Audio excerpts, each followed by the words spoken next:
మీ projects ఉన్నాయి, మీరంతా కూడా పేద ప్రజల కోసం, మూగజీవుల కోసం మంచి ఆలోచన ఉన్నారు. కానీ మీరు చేసిన పాలసీని ఇంప్లిమెంట్ అవ్వాలంటే అక్కడ పొలిటీషియన్ సపోర్ట్ ఉండాలి. ఎస్, పార్లమెంట్ అవ్వచ్చు, అసెంబ్లీ అవ్వచ్చు. అక్కడికి వచ్చేసరికి మీ పాలసీకి ఎగ్నిస్ట్గా ఎక్కువ మంది ఉంటారు. వాళ్ళకి మైలేజ్, పొలిటికల్ మైలేజ్ వచ్చిన పాలసీకే ప్రయారిటీ ఇస్తారు తప్ప మీరు మూగజీవులకి చేస్తామన్నా లేదా ఇంకోటి చేస్తామన్నా మైలేజ్ రాని ప్లాన్స్కి వాళ్ళు సపోర్ట్ చేయరు జనరల్గా. Correct right. అటువంటిప్పుడు మీ దేశం వల్ల మారుతుందా? చట్ నేను అనుకుని సాధించలేదు అని మరొకసారి రిజైన్ చేస్తారా? ఏమో సార్, అటువంటి రిజైన్ చేసి ఇప్పుడు అన్నమలై గారు ఉన్నారు తమిళనాడులో. ఆయన కెరీర్ని స్టార్ట్ చేసుకున్నప్పుడు ఐపీఎస్ ఆఫీసర్గా చేయాలనుకున్నారు. సో అటువంటి డెసిషన్ మేకింగ్ ఈ దేశానికి బలం ఏంటంటే యువత డెమోగ్రఫిక్ డివిడెండ్ స్టేజ్లో ఉంది. ఒకప్పుడు సారా ప్యాకెట్లు, పులిహోర ప్యాకెట్లకి ఇస్తే ఓట్లు వేసే ఓట్లు. ఈ రోజు యువత సోషల్ మీడియా చేతిలో పట్టుకున్నారు. They are well aware of it. కొంతమంది ఉన్నారు పొలిటికల్ అలైన్మెంట్స్ ఉన్న వాళ్ళు ఏంటంటే మంచిని కోరుకుంటున్నారు సార్. నేను చూస్తున్నా, మీరు యూట్యూబ్ కామెంట్స్ కావచ్చు, ఎవరైనా ఎడ్యుకేటెడ్ వాళ్ళతో చేసినప్పుడు నాలెడ్జ్ అందించడానికి విద్య, వైద్యం, న్యాయం, సామాజిక న్యాయం ఇటువంటి వాటిని అందించే వాళ్ళకి, మంచి సుపరిపాలన చేసే వాళ్ళకి, ఓట్ బ్యాంక్ పాలిటిక్స్ చేయకుండా చేసే వాళ్ళకి, ఇటువంటి వాటికి చేసేదానికి వాళ్ళని ఇస్తున్నారు సార్. భవిష్యత్తులో నేను ఈ పొలిటికల్ కన్సెన్సస్ని కూడా ఇటువంటి ప్రజామోద్యం ఉన్నటువంటి ప్రాజెక్టులకి తీసుకురావడానికి పార్టీలని కన్విన్స్ చేయగలను. అంటే పార్టీలో ఇన్ఫ్లుయెన్షియల్ వ్యక్తుల్ని నేను కన్విన్స్, ఇప్పుడు లైక్ జయప్రకాష్ నారాయణ గారు ఉన్నారు, ఆయన తీసుకొచ్చారు 91st అమెండ్మెంట్ ఏదో తీసుకొచ్చారు. సో ఇట్లా కొన్ని civil society members, X bureaucrats చేయగలుగుతున్నారు. సో మనం సాధారణంగా బ్యూరోక్రాట్స్ అందరికీ పొలిటీషియన్ ఫెయిల్ అవుతుంటారు కదా. ఎస్ సార్, అది ఒక ఇండియన్ డెమోక్రసీలో ఉన్న it is an irony sir. అది ఒక అనామలీగా చెప్పొచ్చు. ఎందుకంటే బ్యూరోక్రాట్స్ ఎందుకని ఫెయిల్ అవుతారంటే నా అభిప్రాయం ప్రకారం ఇండియన్ సొసైటీ అనేటువంటిది ఒక మల్టిపుల్ డైవర్సిటీ ఉన్నటువంటి సొసైటీ. ఇంకోటి ఏంటంటే మనం we are moved by emotions sir. People they are moved by emotions rather than cognition. ఆలోచన కంటే కూడా ఎమోషన్, హృదయానికి ఎక్కువ ప్రాధాన్యత ఇస్తారు. సో పొలిటీషియన్స్ ఏం చేస్తారంటే ప్రజల హృదయాల్ని, పాలిటిక్స్ అన్నది ఎమోషనల్, ఇమేజ్, ప్లానింగ్ ఉంటాయి, దాన్ని డ్రివెన్ చేస్తారు. కానీ మనకి ఇప్పుడు జయప్రకాష్ నారాయణ అంటారు, ఆయన లేకపోతే జేడి లక్ష్మీనారాయణ గారు ఉన్నారు, వీళ్ళు ఏం చేస్తారంటే సమాజము, తర్వాత అకౌంటబిలిటీ, పారదర్శకత, జవాబుదారీతనము, నిధులు దుర్వినియోగం అవ్వకూడదు, ప్రజా ప్రయోజనాలకి ఉండాలి, తర్వాత క్యాపిటల్ ఇన్వెస్ట్మెంట్ ఉండాలి, తర్వాత వెల్ఫేర్ మెకానిజమ్స్ మిస్యూజ్ అవ్వకూడదు, ఇంక్లూజన్ ఎక్స్క్లూజన్ ఎర్రర్స్ ఉండకూడదు. ఇవన్నీ చెప్తే ఎవరికి అర్థం కాదు. అదే నువ్వు రాగానే తర్వాత నువ్వు వాళ్ళని ఎమోషన్స్ని రెచ్చగొట్టే విధంగా, లేకుంటే సమ్హౌ పీపుల్ని మానసికంగా గెలుచుకునే సంవత్సరాల తర్వాత చేసే విధంగా చేయొచ్చు. కానీ వాట్ ఐ బిలీవ్ ఈస్ ఫ్యూచర్లో the society is getting transformed in a rapid manner. 4th industrial revolution, robotics, cybernetics and the brain chips ఇటువంటి అన్నీ వచ్చినప్పుడు పీపుల్ యొక్క కాగ్నిషన్కి ఇంపార్టెంట్ పెరుగుతుంది సార్. ఇప్పుడు మనకి ఫుడ్, బెడ్ వీటి వరకు ప్రాధాన్యత, తర్వాత మారింది సిచ్యువేషన్, విద్యా వైద్యానికి మనుషుల ఆయ ప్రమాణం పెరిగింది. సో భవిష్యత్తులో ఏంటంటే మనిషి కాగ్నిషన్కి ఇప్పుడు artificial intelligence, what is artificial intelligence sir? Cognition. So ఆలోచన శక్తిని చేసుకోవడం, దాన్ని క్రియేటివిటీ, అదే సొంతగా సృష్టించి సృజనాత్మకతను చేయటం అనేటువంటిది. సో ఈ ఆలోచన శక్తికి ప్రాధాన్యత పెరుగుతుంది. సో భవిష్యత్తులో కూడా ఈ ఆలోచన శక్తికి ప్రాధాన్యత అనేటువంటిది పెరుగుతుంది. మీరు ఆలోచన మంచిదే, కానీ యూనిఫామ్ సర్వీస్కి ఎక్కువ ప్రయారిటీ ఉంటుంది కదా, జనంలో కూడా ఎక్కువగా లైక్ చేస్తారు కదా. ఒక ఐపీఎస్ ఆఫీసర్ వేరు, ఐఏఎస్ ఆఫీసర్ చూస్తే ఐఏఎస్ ఆఫీసర్కి ఎక్కువ పవర్ ఉంటుంది, ఫస్ట్ క్లాస్ మెజిస్ట్రేట్ అని తెలుసు.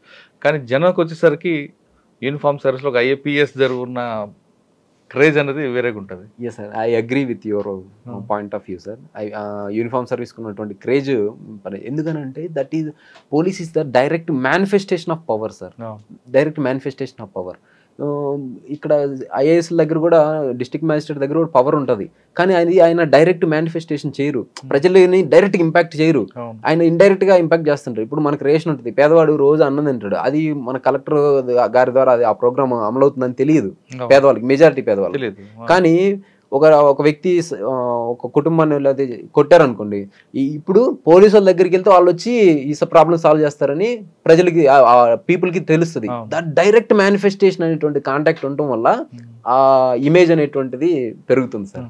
సో ఐ బిలీవ్ ఫ్యూచర్లో కూడా పీపుల్ కాగ్నిషన్, చెప్పాను కదా, కాగ్నిషన్కి ఇంపార్టెన్స్ పెరిగినప్పుడు ఇటువంటి ప్రజల ఆలోచన శక్తి పెరిగినప్పుడు, ఓకేనా, అది అన్నారంట ఒక ఆమె అంటారు, పొలిటికల్ థింకర్, ఆమె అంటారు ప్రజల ఆలోచన శక్తి పెరగాలి, వాళ్ళు సివిక్ రిపబ్లికనిజంలోకి రావాలి, వాళ్ళు పాలిటిక్స్లో ఆలోచన చేయాలి, పాలిటిక్స్లో కూడా వివేచన చేయాలంటారు. సో అది పెరిగినప్పుడు ఖచ్చితంగా బ్యూరోక్రసీ. ఇప్పుడు మీరు 780లో ఐపీఎస్ తీసుకుంటారా? 780లో ఐపీఎస్ వస్తే ఖచ్చితంగా ఐపీఎస్ తీసుకుంటాను సార్. బట్ నేను మళ్ళీ బెటర్ అటెంప్ట్, నాకు ఇంకా అటెంప్ట్స్ ఉన్నాయి, నేను ఖచ్చితంగా మళ్ళీ. ఒకవేళ ఐపీఎస్ తీసుకున్నారనుకోండి, మీకు ఏపీ క్యాడర్ వచ్చింది అనుకుందాం, ఓకే, ఏపీ క్యాడర్లో మరి మీకు అవమానపరిచిన ఆఫీసర్ ఎదురయ్యారనుకోండి, అప్పుడు ఏం చేస్తారండి? నన్ను అవమానించినటువంటి ఆఫీసర్ ఎదురైన సందర్భంలో మామూలుగా చాలా కామన్గా వచ్చేటువంటి ఆలోచన, మీరు ఏం టెన్షన్ అడిగారు నాకు తెలుసు, ప్రతీకారమా లేకపోతే ఆ రివెంజ్ ఉంటుందా అన్నటువంటిది. సో నా ఉద్దేశం ఏంటంటే సార్, రివెంజ్, నా ఉద్దేశం అది కాదు, ప్రతీకారం తీర్చుకుంటారని కాదు. ఆ వ్యక్తి మీకు ఒక విధంగా హెల్ప్ చేశాడని నేను అంట, అంటే మీరు ఆ రోజు అవమానపరిచారు, దానికి ఎవరు కాదనరు, కానీ అవమానపరచడం పీక్ స్టేజ్కి వచ్చింది కాబట్టి మీలో ఒక కసి బయలుదేరింది. ఆ కసి వల్ల మీరు ఆ రేంజ్లో ఖచ్చితంగా వెళ్ళాలని వచ్చారు. ఒకవేళ ఆ సంఘటన జరగలేదు అనుకుంటే మీరు రొటీన్గానే ఎఫర్ట్స్ పెడతా ఉండేది, అది వెళ్తుంటారు, కానిస్టేబుల్ నుంచి లేదు మహా అయితే ఎస్ఐ అవుతారు, లేదంటే గ్రూప్ 1 రాస్తారు. అయితే నేను ఆ విధంగా భావిస్తారా, లేదు ఆయనకు ఒకసారి నేను చూడాలి అంటారా? నేనేమంటానంటే, హెల్ప్ చేయాలన్నప్పుడు మనం యాక్షను, దాని అనుకున్నటువంటి ఇంటెన్షన్ రెండింటిని చూడాలి. యాక్షన్ ఇంటెన్షన్ రెండు హెల్ప్ చేయాలనేటువంటి ఇంటెన్షన్తో ఉన్నాయనుకోండి, సో అప్పుడు అది హెల్ప్ అవుతుంది. అట్లా కాకుండా ఇంటెన్షన్ వేరే, యాక్షన్ యొక్క రిజల్ట్స్ వేరే. ఇప్పుడు ఆయన చేసిన యాక్షన్ వల్ల నేను సివిల్ సర్వీస్కి వచ్చాను, బట్ ఆయన ఇంటెన్షన్ ఏంటంటే ఆ రోజు నన్ను హర్ట్ చేయటము, నన్ను డెరోగేటరీగా చేయటం అనేటువంటి, నా ఆత్మస్థైర్యం దెబ్బ. సో ఇక్కడ ఈ సింక్రనైజేషన్ లేదు కాబట్టి it was an accident. Are you getting my point? It was an accident. The accident that has turned my thought process and my course of action in my career. Correct. So I accident. So ఇప్పుడు మీరు ఎప్పుడైనా మీకు ఒక చోట ఒక స్పాట్లో accident అయింది అనుకోండి, ఆ స్పాట్కి వెళ్ళినప్పుడు జాగ్రత్తగా ఉంటారా, మైండ్ఫుల్గా ఆలోచన చేస్తారా, ఓకే ఇది ఒక చేదనుభవం అనుకుంటారా లేదా? సో నేను కూడా అలాగే ఇది ఒక చేదనుభవం అనుకుంటాను. అదేవిధంగా ఆఫీసర్ మీద నాకు ఎటువంటి రివెంజ్ కానీ ఉండదు, ఎందుకంటే నేను చెప్పాను కదా, I believe in the philosophy of కర్మ. రివెంజ్ చేసుకుంటే మీ హోదాను తగ్గించినట్లు అవుతారు. అది చెప్తున్నాను కదా, గాంధీజీ గారు ఏమంటారు, బలహీనులే రివెంజ్ తీర్చుకోవాలంటారు, బలవంతులు క్షమించి వదిలేస్తారు అనేటువంటి. విజ్ఞతకు వదిలేస్తే ఒకటి. రెండోది ఏంటంటే విజ్ఞత కూడా కాదు సార్, విజ్ఞతకు వదలను నేను, కర్మ సిద్ధాంతానికి వదిలేస్తాను. మనం చేసిన కర్మల యొక్క సిద్ధాంతాన్ని మీరు గతంలో చేస్తుంటారు, మీకు ఎవరికి అవమానపరిచుంటారో అది మీకు ప్రతిఫలం అందిపోయింది అనుకుందాం, ఓకే రైట్. ఒకవేళ మీరు ఐపీఎస్ ఆఫీసర్ అయ్యారు, కానిస్టేబుల్ నుండి మీరు చూశారు, కానిస్టేబుల్కి అరే తురే అని పిలవడం, పేర్లు పెట్టి పిలవకుండా నెంబర్ పెట్టి పిలవడం, అంటే కానిస్టేబుల్ అంటే వాళ్ళ దృష్టిలో ఒక చిన్న స్థాయి, ఒక ఆఫ్టర్ ఆల్ కానిస్టేబుల్ అని మీకు ఒక ఆయన అన్నారు అంటున్నారు కదా, అటువంటి వర్డ్స్ మాట్లాడతారా, లేదు ఆ కష్టం నష్టం ఆ గౌరవం వాళ్ళకున్న మానసిక శోభ, వాళ్ళకు ఒక ఆత్మగౌరవం ఉంటుందని గుర్తించి వాళ్ళు కూడా, అంటే ర్యాంక్ అనేది డిఫరెంట్, లెవెల్ అనేది ఒక వేరేగా ఉంటుంది, కానీ వాళ్ళు కూడా సమానంగా గుర్తిస్తారు మీరు? సార్ యాక్చువల్గా ఇప్పుడు పోలీసింగ్ విధానం అనేటువంటిది చేంజ్ అవుతూ ఉంది. మనం ఇంకా బ్రిటిషర్స్ ఆ లెగసీ, ఆ మూలాలు కొన్ని అనేటువంటివి ఉన్నాయి. పోలీసింగ్ అనేటువంటిది 90%, ఐ మీన్ 85% లోయర్ ర్యాంక్ పీపుల్తోనే అది మీరు అన్నట్టు police constable basic pillar. So వాళ్ళని మనం ఇంకా ఉత్సాహపరిచి వాళ్ళ దగ్గర ఉన్నటువంటి టాలెంట్స్ని బయటికి తీసి చేయాలంటే, ఇప్పుడు ఒక కన్స్ట్రైన్డ్ సిచ్యువేషన్లో ఒక ఫ్లవర్ బ్లూమ్ అవ్వదు, అదే ఒక స్వేచ్ఛాపరమైన వాతావరణంలో వాళ్ళకు ఉన్నటువంటి ఎబిలిటీస్ని రియలైజ్ అవ్వాలంటే ఫ్లవర్ అనేది బ్లూమ్ అవుతుంది. అట్లా ఇప్పుడు ఏముందంటే నా అబ్జర్వేషన్లో ఈ ఆఫీసర్ హైయర్ ఆఫీషియల్స్, మీకు ఇంకొక విషయం, డైరెక్ట్ ఐపీఎస్ రిక్రూట్స్ ఉన్నారా అయిన వాళ్ళు, సో ఆ ఆఫీసర్స్ చాలా ఎంపతితో ఉంటారు సార్, చాలా మంచి ఆలోచనతో ఉంటారు, గుడ్ గవర్నెన్స్ ఇవ్వాలంటారు. కానీ ఈ లోయర్ లెవెల్ పీపుల్ ఉంటారు, వాళ్ళు కూడా వీళ్ళు చెప్పింది చేయడానికి రెడీగా ఉంటారు, కానీ ఈ మధ్యలో ఉంటారు చూసారు, ఎస్ఐ, సబ్ ఇన్స్పెక్టర్, డిఎస్పీ, ఈ ర్యాంక్లో అంటే ప్రమోటీస్ వీళ్ళు ఉన్నటువంటి వాళ్ళు, ఇక్కడ ప్రాబ్లం వస్తుంది సార్. వీళ్ళు ఏంటంటే అటు హైర్ ఇది కాదు, ఈ డెసిషన్ మేకింగ్ పొజిషన్లో వీళ్ళు ఎగ్జిక్యూషన్ చేసి ఉంటారు. వీళ్ళు ఏం చేస్తారంటే మిస్ట్రీట్మెంట్ చేస్తారు సార్. సో వీళ్ళ యొక్క ఐడియల్స్ ఉంటాయా, ఇప్పుడు ఒక ఐపీఎస్ ఆఫీసర్ వచ్చి మనం సుపరిపాలన, గుడ్ గవర్నెన్స్ చేయాలి, ఫ్రెండ్లీ పోలీసింగ్ చేయాలన్నప్పుడు ఆ ఇంటెన్షన్స్ని వీళ్ళు ఎగ్జిక్యూట్ చేయరు. వీళ్ళ యొక్క అహంకార ధోరణి, వీళ్ళ యొక్క రిజిడ్ యాటిట్యూడ్స్ని ఇవ్వటం వల్ల అది జరుగుతుంది.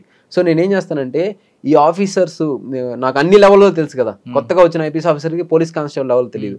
సో నేను ఆ గ్యాప్ని అడ్రస్ చేస్తా, ఆ గ్యాప్ని అడ్రస్ చేసి ఇంక్లూజివిటీని తీసుకొస్తా డెసిషన్ మేకింగ్. ఈ రోజుకి పోలీస్ స్టేషన్స్లో జరుగుతున్న విధానం ఏంటంటే సార్, ఒక సబ్ ఇన్స్పెక్టర్ ముందు పోలీస్ కానిస్టేబుల్స్ కానీ హోంగార్డ్స్ కానీ కనీసం కూర్చోడానికి లేదు. అదే మీరు ఒక ఎంఆర్ఓ ఆఫీస్కి వెళ్ళండి, ఎంఆర్ఓ ఆఫీస్లో ఏదైనా డిస్కషన్ జరుగుతున్నప్పుడు ఎంఆర్ఓ గారు ఎదురు కూర్చొని అందరు స్టాఫ్ని కూర్చోబెట్టి వీడియో కాన్ఫరెన్స్ మీటింగో పెట్టడం జరుగుతుంది. సో అటువంటి బేసిక్ అది ఇవ్వాలి.